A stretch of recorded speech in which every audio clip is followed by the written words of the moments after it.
ఈరోజు గోదావరి పట్టణం సుందరంగా ఉందంటే మన అన్నగారు కలెక్టర్ గారే. ఒకప్పుడు లక్ష్మీనగర్ ఎక్కడికి వెళ్ళాలంటే చాలా ఇబ్బంది పడేవాళ్ళం. ఇప్పుడు ఈ రోజు ఈ విషయంలో చాలా మందికి వ్యతిరేకత ఉంది. కానీ మాత్రం మేము మిమ్మల్ని హృదయపూర్వకంగా అభినందిస్తున్నాం వాళ్ళు.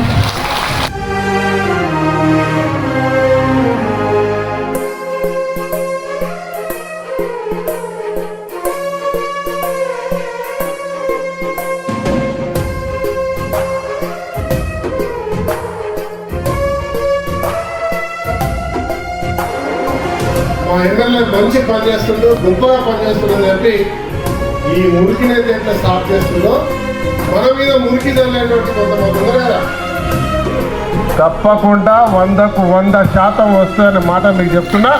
ఎప్పుడు వస్తుంది, ఏం చేయాలి, ఎప్పుడు చేయాలనేది మేము నిర్ణయిస్తాం. ధన్యవాదాలు. Thank you.